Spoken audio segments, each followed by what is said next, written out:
आखिर ये छोटा सा आदना सा यूट्यूबर कहने वाला मनीष कश्यप आखिर है क्या चीज़, और कुछ तो है जो मनीष कश्यप में जो बोलता है वो हो जाता है। आज छलक उठा मनीष कश्यप का दर्द। एक तरफ जहां बिहार में सरकार गिर चुकी है, वहीं मनीष कश्यप का दर्द छलक उठा है। अभी से कुछ देर पहले वो आकर के सोशल मीडिया पे बोल रहे थे कि एक समय था कि मेरी माँ और मेरा भाई गया था दरवाजे पर उन्हें वहां से भगा दिया गया, हटाओ हटाओ इन लोगों को। और आज जो है जब सरकार गिर गई है, उनका दर्द जो है निकल करके सामने आया है। वो कह रहे थे कि जब मैं जेल में था, मेरे ऊपर इसके बाद 11 FIR हुआ था, सब कुछ मैं 4 महीने जेल में खटा था, इसके बावजूद मेरी माँ और मेरा भाई गया हुआ था जब उनके दरवाजे पे, वहाँ कहा कि अरे हटाओ हटाओ इन लोगों को। और उस समय जो है समझिए कि मेरी माँ के ऊपर क्या बीता होगा। एक यूट्यूबर कहा था 180 दिन में सरकार गिरा देंगे, लेकिन यहाँ तो 80 दिन भी नहीं हुए भाई। आखिर क्या बात है? मनीष कश्यप आखिर है कौन? आखिर जो कहता है वो हो कैसे जाता है? आज से पहले आप लोगों ने एक वीडियो देखा होगा, जब से बिहार में 1710 करोड़ का पुल गिरा था, उस समय भी चर्चाएं काफ़ी तेज हो चुकी थी मनीष कश्यप की, जबकि उस समय वो जेल में था कि एक यूट्यूबर इतना बड़ा बात कह दिया 1710 करोड़ का पुल, और वो धड़धड़ा करके गिर गया। आज फिर से उसी मनीष कश्यप की चर्चाएं, जहां एक तरफ बिहार में राजनीति की चर्चाएं तेज है, हलचल तेज है, नीतीश कुमार से लेकर के तेजस्वी यादव और लालू प्रसाद यादव जी तक की बातें हो रही है, उसमें एक अदना सा कहें तो यूट्यूबर, वो भी पत्रकार नहीं समझिए उनको, एक यूट्यूबर जो है की चर्चाएं काफ़ी तेज हो चुकी है। जी हाँ, मैं बात कर रहा हूँ उसी मनीष कश्यप के ऊपर, जो तमिलनाडु मामले में 9 महीने जेल खट करके बाहर फिर से जो है वो बाहर आए हैं। और वो जब जेल से जाने वाले थे, उसी समय मनीष कश्यप ने बोले थे कि मैं जो है 180 दिन में सरकार गिरा दूंगा जब मैं जेल से लौट कर आऊंगा। उस समय कहा जा रहा था कि अरे इसके पास तो न एक विधायक है, न एक सांसद है, आखिर ये है क्या?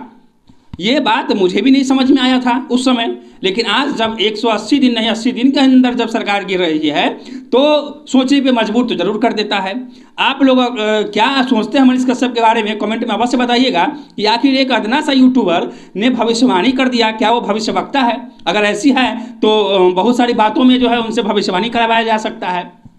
जैसे 1710 करोड़ के पुल में भविष्यवाणी उनकी सत्य हो गई, और आज एक बहुत बड़ा फैसला था। यह कोई आम बात नहीं है, यह कोई छोटी मोटी बात नहीं है। जब नीतीश कुमार जी कह के गए थे कि मर जाना पसंद है, लेकिन फिर से भाजपा में नहीं जाऊंगा, और जब सब कुछ ठीक ठाक चल रहा था, इतने सारी नौकरियां मिल रही थी तेजस्वी की सरकार में आने के बाद, जैसा कि तेजस्वी जी आकर के बोलते हैं कि जब से मैं आया हूं तो थके हुए मुख्यमंत्री जी को भी इस तरीके से दौड़ाया हूं कि बिहार में 2 लाख नौकरियां जो है मैं नियुक्ति पत्र बंटवा चुका हूं। जबकि नीतीश कुमार जी थक चुके थे, और उस थके हुए मुख्यमंत्री को एक नौजवान उप मुख्यमंत्री ने इतना दौड़ाया, इतना इनसे काम करवाया कि बिहार में इतने सारे लोगों के घर में जो है दिवालियां मनवा दिया हूं।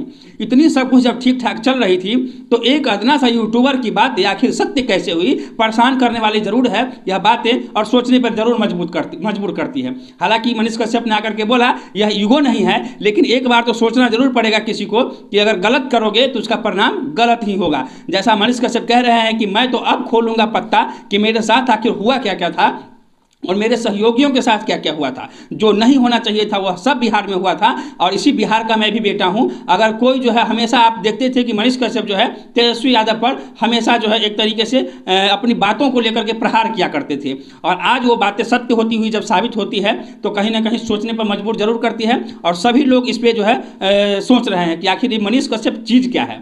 बिहार में सरकार गिर चुकी है, फिर से एक बार जो है नीतीश कुमार मुख्यमंत्री बन चुके हैं, और इसको लेकर के 9वीं बार मुख्यमंत्री का ताजपोशी जो है नीतीश कुमार जी का सर हुआ है। वहीं मैं बता दूं आपको कि इस राज्य में अभी फिलहाल 2 डिप्टी सीएम बनेंगे, एक सम्राट चौधरी और दूसरा विजय सिन्हा। जी हाँ, विजय सिन्हा और सम्राट चौधरी बीजेपी की तरफ से 2 उप मुख्यमंत्री रहेंगे। ये तो नीतीश कुमार जी ने तय कर दिया है। हालांकि मंत्रिमंडल का विस्तार होना अभी बाकी है, देखते हैं किस कोटे से कितने मंत्री किस पद के लिए आते हैं। लेकिन फिलहाल जो अभी नीतीश कुमार जी ने साफ क्लियर बता दिया है कि विजय सिन्हा और सम्राट चौधरी 2 उप मुख्यमंत्री होंगे। तो समझ सकते हैं कि सम्राट चौधरी जब कह रहे थे कि मैं पाग उसी समय खोलूंगा जब यह सरकार गिर जाएगी, और आज सरकार गिर गई है। हालांकि किसी ने ऐसा सोचा भी नहीं था, लेकिन यह सब कैसे हुआ यह सब आप लोगों की आंखों के सामने है।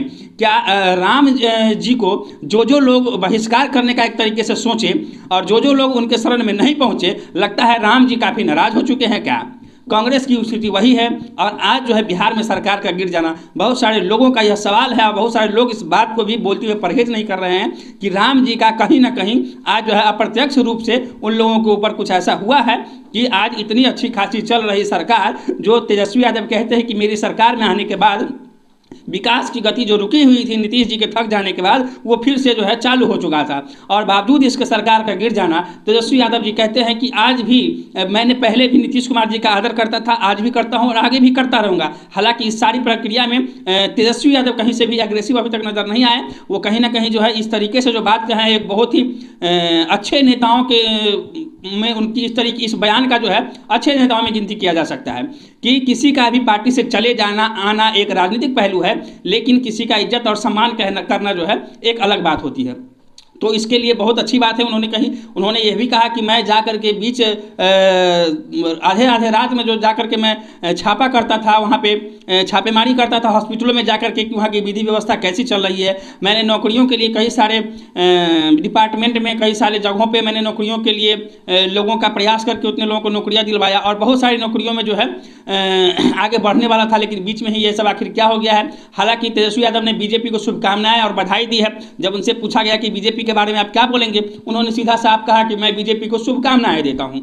तो फिलहाल आप लोग देख रहे हैं कि बिहार में जो हलचल चल रही है, आखिर इससे बिहार का कितना भला होने वाला है, यह सब कमेंट करके आप लोग जरूर बताइएगा।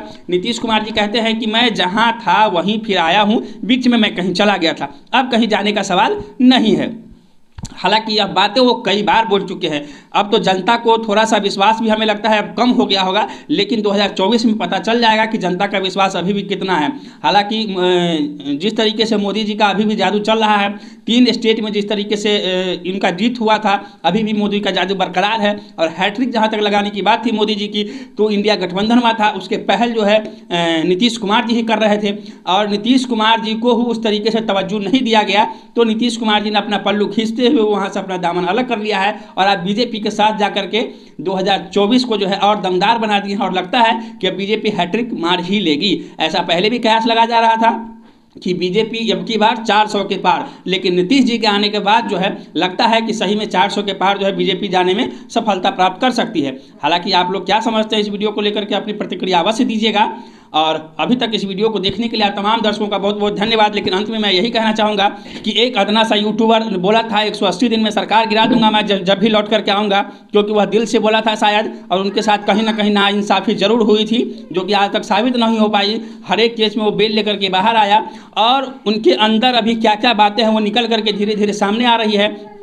तो यह सब सरकार गिर गई है तो मनीष कश्यप की चर्चाएं फिर से बिहार में होने लगी है कि एक अदना सा जिसको यूट्यूबर समझते थे, वो जब कहा था 180 दिन में सरकार गिरा देंगे, उस समय किसी को भरोसा नहीं हुआ था, लेकिन आज वो जब सच साबित हुआ है तो ये लोग जो है सवाल करना शुरू कर चुके हैं, आखिर ये छोटा सा अदना सा यूट्यूबर कहने वाला मनीष कश्यप आखिर है क्या चीज़। और कुछ तो है जो मनीष कश्यप में जो बोलता है वो हो जाता है। फिलहाल आप लोग क्या समझते हैं मनीष कश्यप के बारे में और बिहार की राजनीति के बारे में, नीतीश तेजस्वी और मोदी जी के बारे में, और अपनी प्रतिक्रिया कमेंट बॉक्स में लिखिएगा। नमस्कार, जय हिंद, जय बिहार।